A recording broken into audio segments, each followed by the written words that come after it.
তবে কি রাশিয়ার কাছেই রয়েছে বিশ্বের সবচেয়ে ভয়ঙ্কর মিসাইল? আর সেই ক্ষেপণাস্ত্র দিয়েই কি ইউক্রেনের বিরুদ্ধে উত্তাপ ছড়াচ্ছে রাশিয়ার সামরিক বাহিনী? কিন্তু কি এমন বিশেষত্ব রয়েছে এই মিসাইলের, যার জন্য এটিকে এত ভয় পাচ্ছে পশ্চিমারা? ইউক্রেনের বিরুদ্ধে তৃতীয়বারের মতো বিশেষ ওই মিসাইলটি ছুঁড়েছে রাশিয়া, যাতে পারমাণবিক অস্ত্রের ওয়ারহেডও বহন করা যায় বলে দাবি বিশ্লেষকদের। এমনকি ক্ষেপণাস্ত্রটিতে থাকা বিস্ফোরকগুলো ৩৬ ভাগে বিভক্ত হতে পারে, যার মাধ্যমে শত্রুপক্ষের কয়েক গুণ বেশি ক্ষতি সাধন করতে সক্ষম রাশিয়ার বিশেষ ওই মিসাইল। তাহলে কি ক্ষেপণাস্ত্র ইস্যুতে যুক্তরাষ্ট্রকেও হার মানালো রাশিয়া? প্রশ্ন হলো, কতদূর রেঞ্জের মাঝে হামলা চালাতে সক্ষম রাশিয়ার ওই ক্ষেপণাস্ত্রটি? বিশ্বের অন্যতম শীর্ষ পারমাণবিক শক্তিধর রাষ্ট্রের বিরুদ্ধে যুদ্ধে রীতিমতো কাবু হয়েছে ইউক্রেন। অবশ্য যুদ্ধ শুরুর প্রথমার্ধে যুক্তরাষ্ট্রসহ পশ্চিমারা ইউক্রেনকে অঢেল সাহায্য করেছিল। এমনকি পশ্চিমা সামরিক জোট ন্যাটোর সদস্যপদ দেওয়ার আশ্বাসও ইউক্রেনের প্রেসিডেন্ট ভলোদিমির জেলেনস্কিকে দিয়েছিলেন মার্কিন সাবেক প্রেসিডেন্ট জো বাইডেন, যা এক পর্যায়ে ইউক্রেনের জন্যই কাল হয়ে দাঁড়ায়। বর্তমান বৈশ্বিক প্রেক্ষাপটে ইউক্রেন এক প্রকার কোণঠাসা হয়ে পড়েছে। কারণটা বেশ পরিষ্কার। ইরানের বিরুদ্ধে সাম্প্রতিক সময়ে যুদ্ধে জড়িয়ে যুক্তরাষ্ট্র বর্তমানে অস্ত্র সংকটে পড়েছে, যার ফলে ইউক্রেনকে সমরাস্ত্র দিয়ে সহযোগিতা করতে পারছে না মার্কিন প্রেসিডেন্ট ডোনাল্ড ট্রাম্পের নেতৃত্বাধীন প্রশাসন। এদিকে ৪ বছরেরও বেশি সময় ধরে চলা রাশিয়া ইউক্রেন যুদ্ধে ইরানের সংশ্লিষ্টতার অভিযোগ তুলেছিল পশ্চিমা গোয়েন্দারা।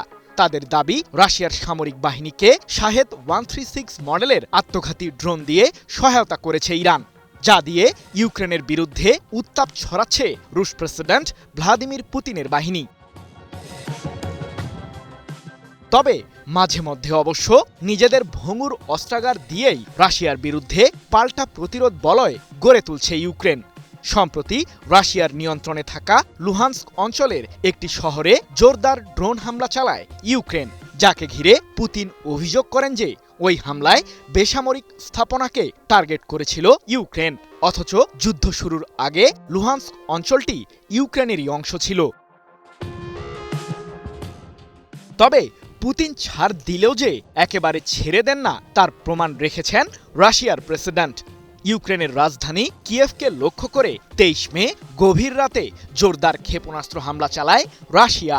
পরবর্তীতে জানা যায়, ওই হামলায় নিজেদের সামরিক বহরের সবচেয়ে শক্তিশালী ক্ষেপণাস্ত্র ওরেশনিক ব্যবহার করেছিল রাশিয়া। এ সম্পর্কে যুক্তরাজ্য ও জার্মানির শীর্ষ নেতারা ক্ষোভ প্রকাশ করে জানান যে যুদ্ধের ময়দানে পারমাণবিক অস্ত্র বহনে সক্ষম ওরেশনিক মিসাইলের ব্যবহারের ফলে উত্তেজনা নতুন মাত্রা পেল, যার মাধ্যমে ইউক্রেনের বিরুদ্ধে পারমাণবিক যুদ্ধের পথে এগিয়ে চলছে রাশিয়া।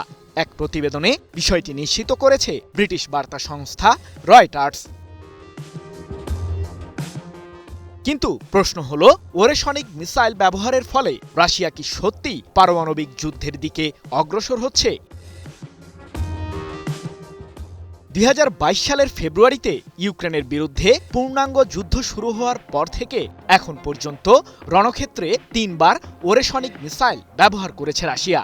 আর এই ক্ষেপণাস্ত্রটিকে ঘিরে রুশ প্রেসিডেন্ট পুতিন বেশ দম্ভের স্বরেই বলেছিলেন, ওরেশনিক মিসাইলকে প্রতিহত করার মতো এয়ার ডিফেন্স সিস্টেম যুক্তরাষ্ট্র সহ অন্য কোনো দেশের কাছে নেই, কারণ এর গতিবেগ শব্দের চেয়ে ১০ গুণেরও বেশি।